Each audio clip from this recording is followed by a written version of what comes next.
헤브론교회 성도 여러분 안녕하십니까? 정진모 목사입니다. 좋은 하루 시작하셨습니까? 여러 가지 어려운 상황이지만 우리가 기도로 또 여러 가지 강의를 들으면서 하나님께 더 믿음으로 나가려고 할 때 하나님께서 우리의 마음을 위로하시고 더 영적인 큰 힘을 부어주시기를 진심으로 바라고 기도합니다. 또 그런 마음으로 강의를 계속 준비하도록 하겠습니다. 우리는 R.C. 스프롤 목사님의 기도하면 정말 달라질까라는 이 책에 대해서 계속 살펴보고 있죠.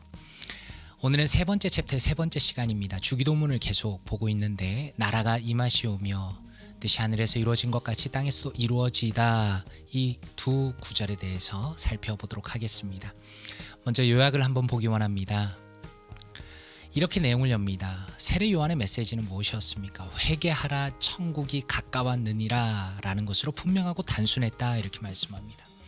예수님께서는 이 땅에 오심으로 이 메시지를 성취하셨습니다.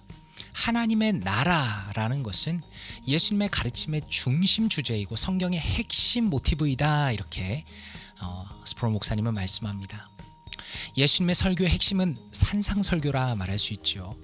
그리고 예수님께서는 특별히 그 안에서 하나님의 나라에 초점을 맞추셨다는 겁니다. 산상설교라는 것은 단순히 선한 삶의 대중적인 원리가 아니라 하나님의 나라에 속한 구원받은 자의 삶의 특징이다라고 말씀하고 있습니다.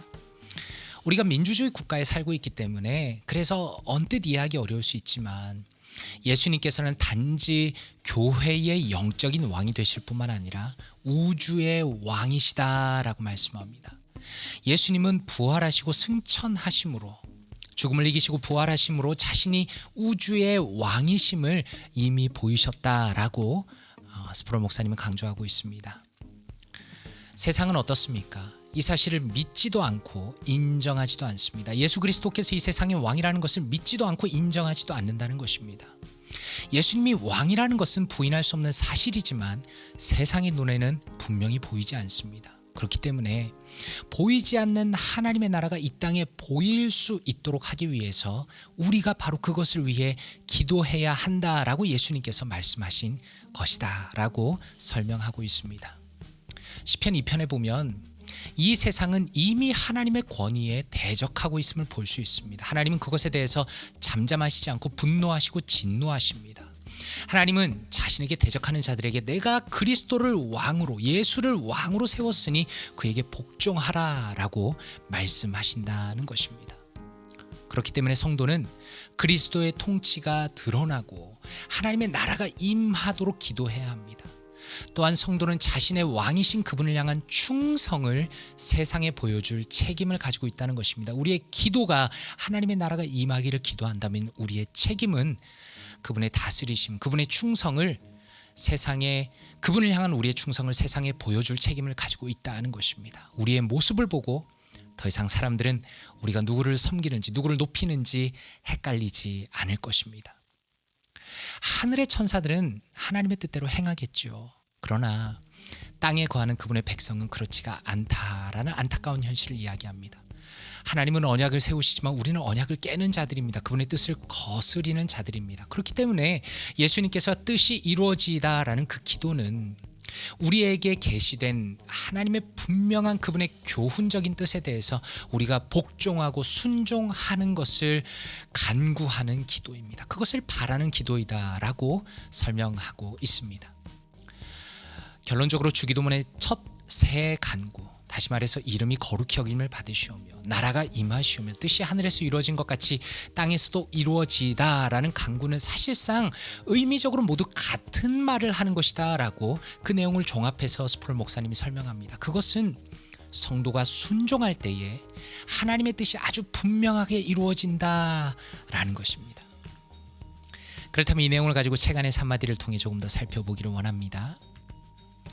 첫째, 둘째, 셋째 간구가 모두 같은 말을 한다는 사실은 의미가 있다.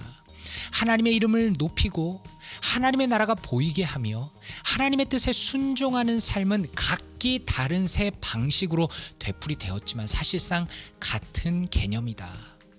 우리가 순종할 때 하나님은 높임을 받으시고 우리가 순종할 때 하나님의 나라를 눈에 보이게 되며 우리가 하나님의 뜻에 순종할 때 하나님의 뜻은 아주 분명하게 이루어진다.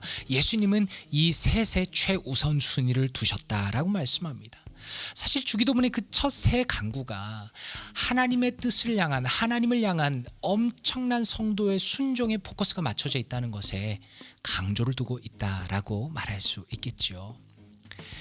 그렇다면 이 내용에 대해서 말씀으로 바라보기를 통해 조금 더 살펴보기를 원합니다. R.C. 스프롤 목사님이 인용하신 성경 구절입니다. 세례 요한이 이렇게 말씀하셨죠. 마태복음 3장 2절 회개하라 천국이 가까웠느니라 하였으니 and saying repent for the kingdom of heaven is near. 마태복음 4장 17절에 예수님께서 바로 동일하게 이야기하셨습니다. 이때부터 예수께서 비로소 전파하여 이르시되 회개하라 천국이 가까워 왔느니라 하시더라. From that time on Jesus began to preach repent for the kingdom of heaven is near. 이렇게 말씀합니다. 이 부분에 대해서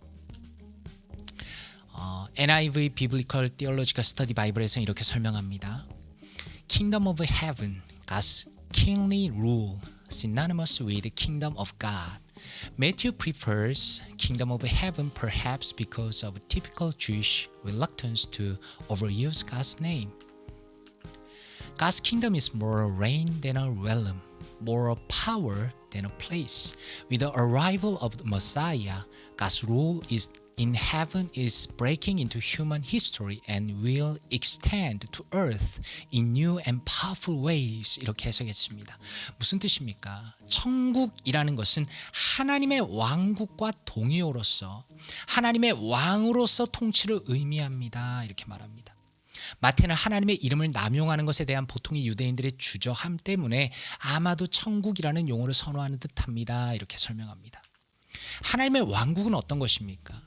영역보다는 통치입니다. 하나님의 통치. 그리고 장소보다는 그 권세에 있습니다. 메시아이신 예수 그리스도의 도래와 함께 하늘에 계신 하나님의 통치는 인류의 역사를 뚫고 들어오고 있습니다. 그리고 새롭고 강력한 방법으로 이 땅 가운데 확장될 것입니다 라고 말하고 있습니다. D.A. 칼슨이 이 부분을 기록했는데 굉장히 핵심적으로 잘 정리한 것 같습니다.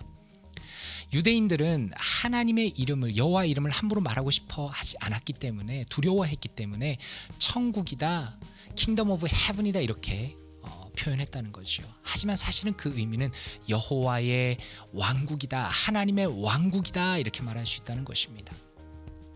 중요한 것은 이 하나님의 왕국이 어떤 장소를 의미한다기보다는 통치와 그분의 권세에 있다는 것이죠.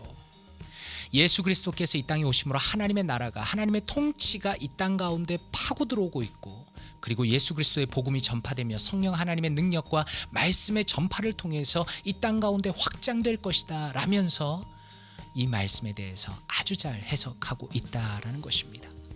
그렇다면 이 내용에 대해서 RCB의 관점으로 조금 더 정리해 보겠습니다.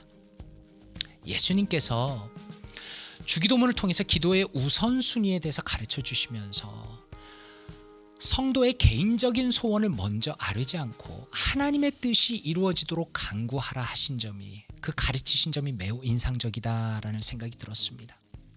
예수님께서는 성도의 기도라는 것을, 물론 기도라는 것은 우리의 소원을 아뢰는 것이죠. 하나님 앞에 우리의 소원을 아뢰고 그 기도를 응답받는 것이죠. 그러나 가장 우선순위적인 면에서는 기도라는 것은 철저하게 하나님의 뜻, 하나님 중심적입니다. 그리고 성도가 하나님의 뜻에 복종하고 엎드리도록 기도를 통해서 자기 자신을 점검하고 변화시켜 나가는 어떤 영적인 성화의 도구로 의도하셨다는 것을 깨닫게 됩니다. 이것이 R.C. 스프롤 목사님이 주기도문을 통해서 발견하는 아주 중요한 점이죠. 우리는 어떤 세상에 살아갑니까? 내가 한 표를 행사해서 리더를 뽑습니다.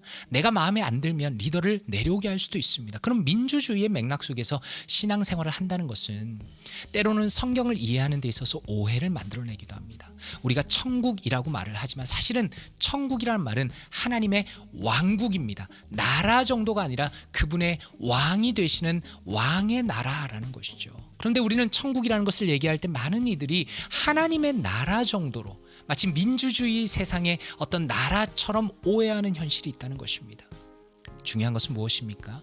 교회 안에만 하나님의 왕국이 아니고 교회 밖에 우리가 살아가는 모든 세상의 영역이 바로 하나님의 왕국이다라는 것입니다. 그래서 성도의 마땅한 목표는 무엇입니까? 자신이 한 주일 동안 살아가는 모든 영역 속에서 월요일부터 토요일까지 그 삶의 모든 영역 속에서 하나님의 드러난 교훈적인 뜻을 힘써 실천하는 것입니다. 말씀을 통하여서 그분의 다스림을 받는 것입니다. 그리고 그렇게 순종할 수 있도록 기도하는 것입니다. 바로 그러한 순종과 기도를 통해서 세상 사람들에게 보이지 않는 하나님의 나라가 어두운 세상 속에서 밝게 빛나게 될 것이다 라는 부분이 바로 RCB의 그리고 저의 개인적인 해석입니다. 그렇다면 이 내용을 가지고 내 삶에 어떻게 적용할 수 있을까요? 두 가지입니다. 첫째로, 당신은 여호와 하나님을 당신의 유일하고 진정한 왕으로 인정하십니까? 라고 적용하고 싶습니다. 저는 개인적으로 이 내용을 준비하면서 단순히 성도님들을 향한 내용이라기보다는 제 자신에게 먼저 적용하고 제 자신의 내면을 성찰하는 도구로 사용하고 있습니다. 정말 우리는 예수 그리스도 여호와 하나님을 나의 왕으로 인정하고 있습니까? 아니면 그저 나의 기도를 들어줘야만 하는 램프의 요정 정도로 생각하고 있습니까? 만약에 우리를 여호와 하나님을 진정한 왕으로 인정한다면 우리가 교회 밖에서 하나님의 다스림을 더 충실히 받아야 하는 영역은 어디입니까? 교회 안에서 순종하는 사람들은 많이 있습니다. 그러나 교회 밖에서까지 자신의 삶의 현장의 자리에서 그분의 다스림을 인정하고 순종하는 이들은 적은 것이 사실입니다. 바로 그 부분을 위해서 하나님께 간절히 기도하고 주님의 다스림을, 하나님의 나라를 내 삶 속에 온전히 이뤄달라고, 주님의 뜻이 내 삶 속에 이루어지게 해달라고 그렇게 기도할 때마다 간구하셨으면 좋겠습니다. 바로 이 내용을 가지고 함께 기도하고 마치도록 하겠습니다. 사랑과 은혜가 풍성하신 아버지 하나님, 주님의 은혜에 감사드립니다. 아버지께서 우리의 왕이 되어주시고 오늘도 우리를 다스리시며 우리의 마음을 돌이키시고 변화시키셔서 하나님을 바라보게 하시고 왕을 섬기게 하시고 왕의 명령에 따르며 기뻐하며 살아가도록 하시니 감사합니다. 하나님의 뜻이 우리의 삶 가운데 이루어지기 원합니다. 나라가 임하기를 원합니다. 하늘의 모든 피조물들이 하나님께 전적으로 순종하는 것처럼 이 땅에 우리의 삶이, 교회의 모든 성도들의 삶이 하나님의 뜻에 순종하며 주님의 영광을 드러내기 원합니다. 주여, 부족한 우리를 불쌍히 여기시고 삶의 모든 장소에서 하나님을 높이며 하나님께 순종하며 하나님의 이름을 드높이는 우리가 될 수 있도록 주여 역사하여 주시옵소서. 감사드리며 이 모든 말씀 예수 그리스도 이름으로 기도드리옵나이다. 아멘.